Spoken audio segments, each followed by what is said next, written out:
नमस्कार, मैं हूं अखिलेश पांडे और आप देख रहे हैं सी न्यूज़ भारत। वक्त हो चुका है न्यूज़ बुलेटिन का। खबरों के इस बुलेटिन में हम जानेंगे कि कहां नदी पर पुल में ट्रक के पट्टे टूट जाने से घंटों मार्ग रहा बाधित, कहां पीएम नरेंद्र मोदी के जन्मदिन पखवाड़े के अवसर पर गंगा आरती का किया गया आयोजन। साथ ही जानेंगे कि कहां दलित युवती की हत्या का पुलिस ने कर दिया है खुलासा। और भी तमाम खबरों पर आई विस्तार से करते हैं चर्चा।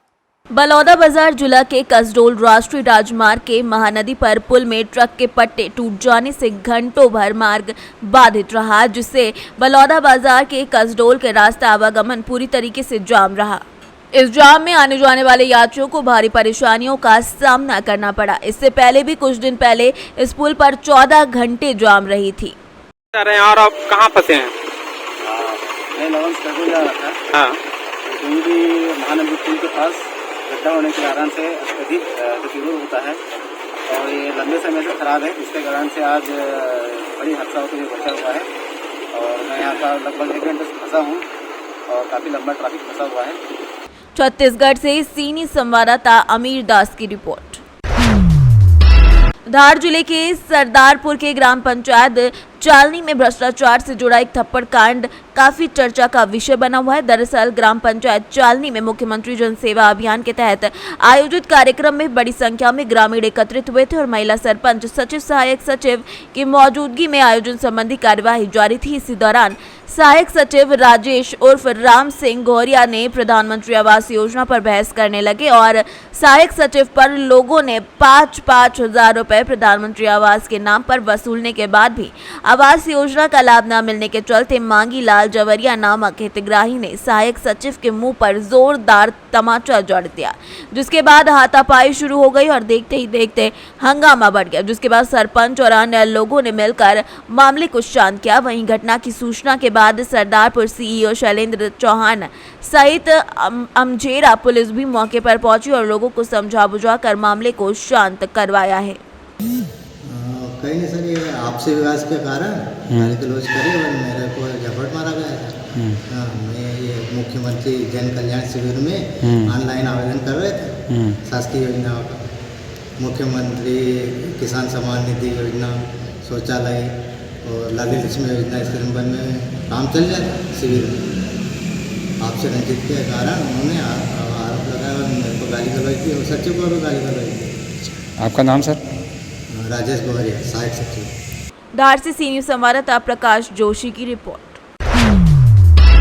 मोतिहारी जिले के पकड़ीदयाल नगर पंचायत स्थित बाराहरक खंडक नदी छठ घाट पर पीएम नरेंद्र मोदी के जन्मदिन पखवाड़े के अवसर पर गंगा आरती का आयोजन किया गया। गंगा आरती के आयोजन पर छठ घाट को रंगोली और हजारों दीपों से बेहतरीन तरीके से सजाया गया था। इस अवसर पर आचार्य अमरेंद्र तिवारी के द्वारा विधिवत गंगा आरती की गई। इस मौके पर सैकड़ों की संख्या में भाजपा कार्यकर्ताओं के साथ में पूर्व मंत्री सह स्थानीय विधायक राणा रणधीर सिंह, भाजपा जिलाध्यक्ष राजेश कुमार तिवारी गंगा आरती में शामिल होकर कार्यक्रम को सफल बनाया। गंगा आरती से पहले स्थानीय भाजपा के जिला महामंत्री और गंगा आरती कार्यक्रम के आयोजक अशोक कुमार सिंह के द्वारा सभी अतिथियों का स्वागत भी किया गया था। इस कार्यक्रम का संचालन भाजपा किसान मोर्चा के जिलाध्यक्ष शुभम शर्मा ने किया। वह गंगा आरती कार्यक्रम को देखने के लिए हजारों की संख्या में गंडक नदी छठ घाट पर ग्रामीण भी मौजूद रहे। मोतिहारी से सीनी संवाददाता चंद्रिका सिंह की रिपोर्ट। अपराध की योजना बना रहे 2 शातिर अपराधियों को घोड़ा सहन पुलिस ने गिरफ्तार कर लिया है। घोड़ा सहन पुलिस को गुप्त सूचना मिली थी कि अपराधी व्यवसायी से लूट की योजना बना रहे हैं। तुरंत पुलिस ने इस सूचना पर श्रीपुल चौक पर छापेमारी की और 2 बदमाशों को गिरफ्तार कर लिया। पुलिस ने जब दोनों की तलाशी ली तो उनके पास से 1 पिस्टल और 5 जिंदा कारतूस बरामद की गई है। थानाध्यक्ष संतोष कुमार ने बताया कि बीरता चौक निवासी इरफान अहमद और दूसरे की पहचान श्रीपुर गांव निवासी ब्रजनंदन पासवान के रूप में की गई है। मोतिहारी से सीनियर संवाददाता नवेंदु कुमार की रिपोर्ट। मोतिहारी संग्रामपुर थाना क्षेत्र के नौतन गांव की दलित युवती की हत्या का पुलिस ने खुलासा कर दिया है। दलित युवती की हत्या के मामले में मृतका के भाभी के भाई को गिरफ्तार कर लिया गया है, जिसके पास से हत्या में प्रयुक्त चाकू और खून लगा कपड़ा भी बरामद किया गया है। इस हत्याकांड को लेकर घटना का उद्भेदन करते हुए एसपी डॉक्टर कुमार आशीष ने बताया कि मृतका का प्रेम प्रसंग राहुल कुमार राम के साथ था। दोनों के बीच शारीरिक संबंध भी थे, लेकिन 7 सितंबर को अपने एक साथी के साथ राहुल मृतका के गांव आया था। राहुल ने उसको फोन कर उसी गन्ने के खेत में बुलाया था। राहुल से मिलने पहुंची मृतका से पहले राहुल ने शारीरिक संबंध भी बनाया और उसके बाद राहुल पर शादी के लिए उसने दबाव बनाया, जिससे तंग आकर राहुल ने उसका गला दबा दिया और चाकू से गला रेत दिया। मर्डर के 2 दिनों बाद 9 सितंबर को मृतका का शव बरामद किया गया था। इस घटना का सफल उद्भेदन अब कर दिया गया है। संग्रामपुर थाना क्षेत्र के अंतर्गत विगत 7 सितंबर को एक लड़की के गायब होने की सूचना मिली थी, जिस पर एफआईआर दर्ज करके कार्रवाई की जा रही थी कि 9 सितंबर को उस लड़की की लाश वहां घर से 1 किलोमीटर दूर गन्ने के खेत में मिली। इस सूचना पर विशेष अनुसंधान टीम एसआईटी का गठन एसडीपीओ राज रंजन कुमार के नेतृत्व में किया गया था और मौका वारदात पर एफएसएल की टीम को बुला करके सभी तरह के वैज्ञानिक साक्ष्य भी संकलित किए गए थे। इस संदर्भ में लगातार आसूचना संकलन और छापामारी की जा रही थी। इसी क्रम में कल रात्रि में जो मुख्य अपराधी है उसकी गिरफ्तारी हो गई है। मामला खुल के सामने यही आया है कि मृतका और इसमें प्रेम संबंध था, ये आपस में रिश्तेदार भी थे। मृतका द्वारा लगातार शादी करने को लेकर दबाव बनाया जा रहा था, जिसकी वजह से क्षुब्ध होकर मृतक ने अपने एक साथी के सहयोग से उसकी हत्या कर दी है।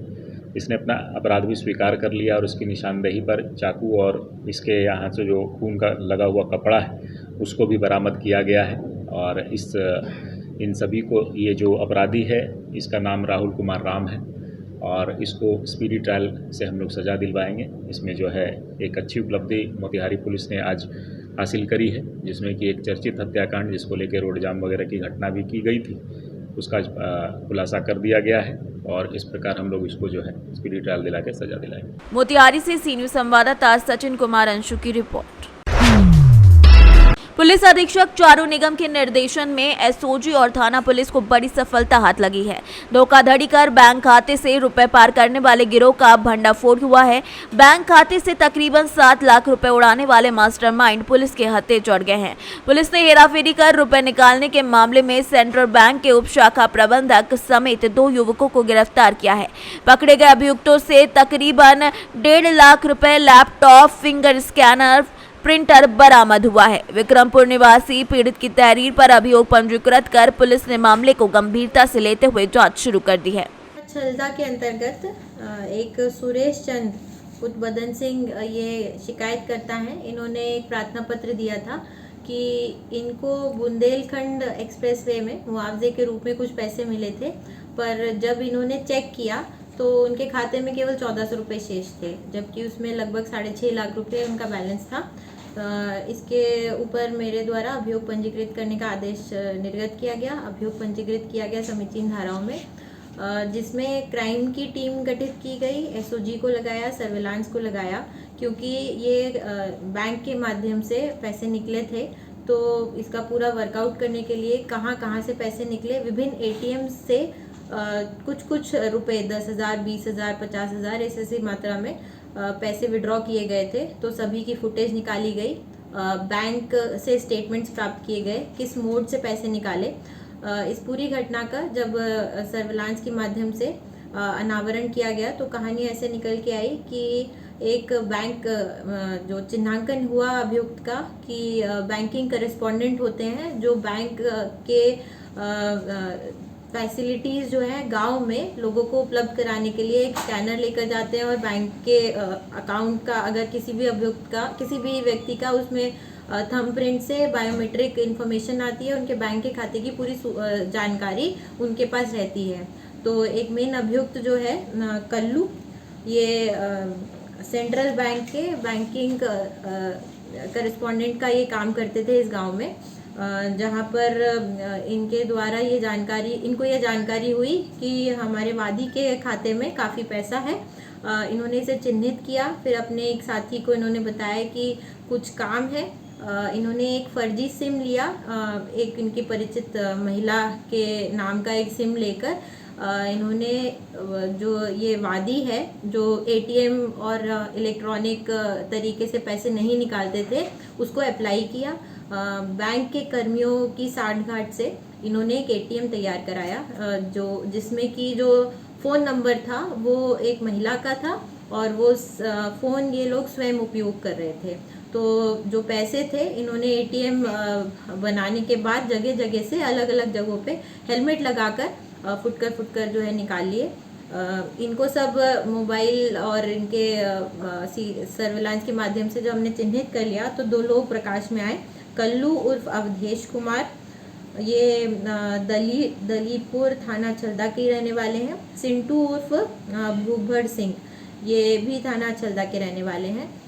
इन दोनों को चिन्हित करके मुखबिर मामूर किए गए थे कि इनकी तलाश की जाए। इनको आज सुबह कोतवाली क्षेत्र से तहराजपुर बम्बा के पास कहीं एक साथ जाते हुए पाया गया। इनको एसओजी की टीम ने और थाने की पुलिस टीम ने संयुक्त रूप से जब पकड़ा, इनसे पूछताछ की तो इन्होंने अपने द्वारा पूरी घटना जिस प्रकार से हमने वर्कआउट की थी उसको कबूल किया। और इनके साथ जब जाके इनके घर की तलाशी ली गई तो इनके पास से 1.25 लाख रुपए बरामद हुए, लैपटॉप बरामद हुआ, फिंगरप्रिंट स्कैनर, जो कि ये बैंकिंग करेस्पॉन्डेंट के रूप में उपयोग करते हैं वो बरामद हुआ, और स्कैनर और प्रिंटर बरामद हुआ, जिससे इनके द्वारा कई ऐसे और लोग हैं जिनके साथ भी घटनाएं की जा सकती हैं उसकी तस्दीक की जा रही है। और जो बैंक के कर्मी हैं जिनके माध्यम से इन लोगों ने फर्जी एटीएम बनवाया, उनके विरुद्ध विवेचना भी प्रचलित रखी गई है। औरैया से सी न्यूज संवाददाता नीरज कुमार सिंह की रिपोर्ट। कन्नौज जनपद के छिबरामऊ कोतवाली क्षेत्र के ग्राम मेरापुर गड़िया निवासी 45 साल की भारत वर्मा पुत्र राधेश्याम वर्मा की सिकंदरपुर के पास ग्राम गुसवापुर में ससुराल है। मंगलवार को वो अपनी ससुराल बाइक से गया था। वहां से बुधवार की रात लगभग 10 बजे बाइक के वापस घर जा रहा था कि तभी ग्राम भीमसराय के मोड़ पर किसी अज्ञात वाहन ने टक्कर मार दी, जिससे उसकी मौके पर ही मौत हो गई। वहीं मामले की जानकारी मिलते ही तिरवा विधायक कैलाश राजपूत भी अस्पताल पहुंचे और पुलिस के द्वारा शव को पंचनामा भरकर पोस्टमार्टम के लिए भिजवाया है। कहाँ के रहने वाले? ग्राम गढ़िया का रहने वाला। ये कैसे घटना हुई थी? ये भैया ये गुसवापुर ससुराल से लौट रहे थे और भिलोई के पास आकर जो गढ़िया के लिए कट गया हुआ है वहीं पे किसी अज्ञात वाहन ने टक्कर मार दी। किस में मार दी? किससे थे ये? बाइक से हुई है। अपने घर जा रहे थे? हाँ, अपने घर जा रहे, लौट के आ रहे थे। कहाँ के रहने वाले थे ये? गढ़िया के। क्या करते थे ये? खेती करते हैं भैया। कितने 3 बच्चे हैं, 4 बच्चे हैं, 3 लड़की 1 लड़का है। कन्नौज से सीनियर संवाददाता महेश गौड़ पप्पू की रिपोर्ट। कन्नौज के छिबरामऊ कोतवाली क्षेत्र के सैयदबाड़ा मोहल्ले में बीती रात डिश का सेटअप बॉक्स ठीक से काम नहीं कर रहा था, जिसको देखने पर युवक करंट की चपेट में आ गया। बचाने गए पुत्र और पुत्री भी करंट की चपेट में आ गए। परिजन युवक को 100 सैया अस्पताल लेकर पहुंचे, जहां डॉक्टरों ने उसे मृत घोषित कर दिया और जिसके बाद परिजनों का रो रो कर बुरा हाल है।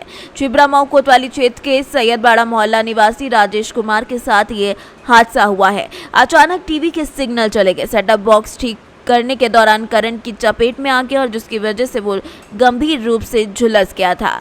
बेटी और पुत्र काजल और हर्ष भी इसकी चपेट में आए थे। परिजन आनंद फानन में राजेश को 100 सैया अस्पताल लेकर पहुंचे थे, लेकिन दुर्भाग्यवश वो बच नहीं सका। मेरा नाम काजल है। कैसे क्या हुआ था आपके पापा साथ? मेरे पापा रात को टीवी सही करने गए, उन्हें करंट लग गया। उसके बाद हम जब उन्हें बचाने गए तो वो एक्सरे हो चुके थे। आप लोगों को करंट लग गया था क्या? हाँ, हमें भी करंट लग गया था जब आप लोग बचाने गए थे? क्या करते थे आपके पापा? क्या हुआ बेटा आपके पापा साथ? मेरे पापा मजदूरी करते थे और वो जब रात को मजदूरी करके लौट के आ रहे थे तो वो रात को उन्होंने टीवी चालू की। सेटअप बॉक्स सही करते समय उनको करंट लग गया और हम लोग जब बचाने गए तो हम लोगों को भी करंट लग गया और हम पापा कहाँ के रहने वाले आप? किस मोहल्ले के? हम बिरतिया मोहल्ला छिबरामऊ। फिर उसके अस्पताल ले गए थे क्या आप? हाँ, उसके बाद हम अस्पताल लेके गए थे। वहाँ उन्होंने मृत घोषित कर दिया। कौन सा अस्पताल में ले गए थे? 100 सैया। कितने भाई बहन हो आप? 4, 2 बहन 2 भाई। इसके बाद हमारा मेरी मम्मी के अलावा कोई सहारा नहीं। क्या करेंगे? जैसे पाल पाएंगे। कन्नौज से सीनियर संवाददाता महेश गौड़ पप्पू की रिपोर्ट। कन्नौज के छिबरामऊ कोतवाली क्षेत्र के इब्राहिमपुर गांव में जियो की केबल डालते वक्त मिट्टी धंसने से काम कर रहे एक युवक 25 फीट गहरे गड्ढे में जा गिरा। घटना के बाद लोगों की मौके पर भीड़ लग गई। सूचना पर पहुंची पुलिस ने किशोर को बचाने के लिए जेसीबी मशीन बुलाकर रेस्क्यू चलाया। वहीं किशोर को जिंदा रखने के लिए पाइपलाइन से ऑक्सीजन दी गई। करीब 1 घंटे चले रेस्क्यू के बाद किशोर को सही सलामत बाहर निकाल लिया गया। मजदूर को स्वसैया अस्पताल में इलाज के लिए भर्ती कराया गया है।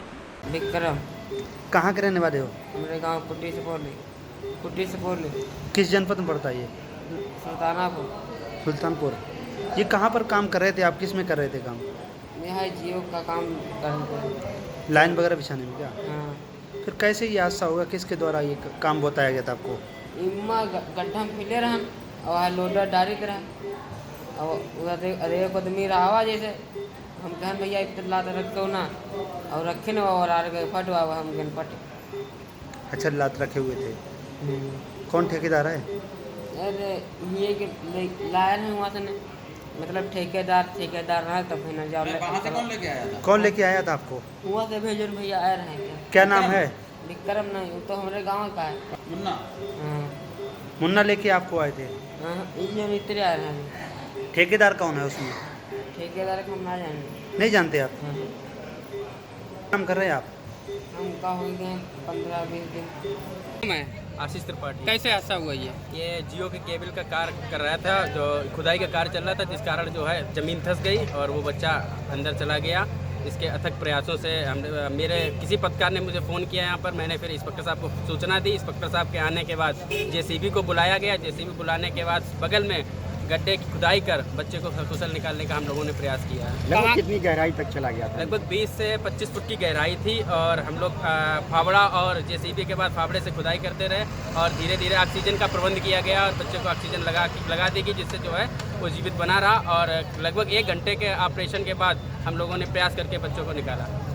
कहाँ का रहने वाला था ये? सीतापुर के सुल्तानपुर गांव का रहने वाला था। सकुशल निकाल लिया गया? सकुशल निकाला है। कौन था? कौन ये जियो की केबल का डालने का काम कर रहा था यहाँ पे। कन्नौज से सीनियर संवाददाता महेश गौड़, पप्पू की रिपोर्ट।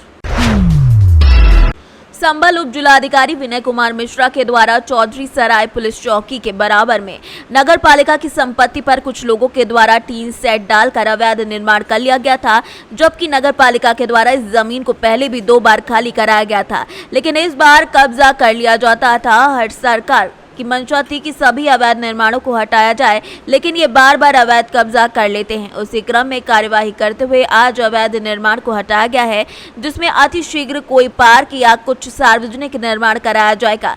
मौके पर भारी पुलिस फोर्स और जिला प्रशासन भी मौजूद रहा और एसडीएम के द्वारा जनता को संदेश देते हुए कहा गया कि किसी भी सरकारी संपत्ति पर अवैध कब्जा और निर्माण न करे। अगर किसी के द्वारा अवैध कब्जा या अवैध कार्य कराया जाता है तो हर तरह की कानूनी कार्यवाही आगे भी जारी रहेगी। ये जो मुख्य चौराहा है आपका देखा होगा आपने, चौधरी सराय, इसके समीप में 12 नंबर है जो स्कूल के खंडहर के रूप में सरकारी अभिलेखों में दर्ज जमीन है। उस जमीन पर कुछ लोगों ने अवैध रूप से दुकानों के रूप में कुछ टीन शेड डालकर कुछ गुमटी रख के अवैध निर्माण कर रखा था।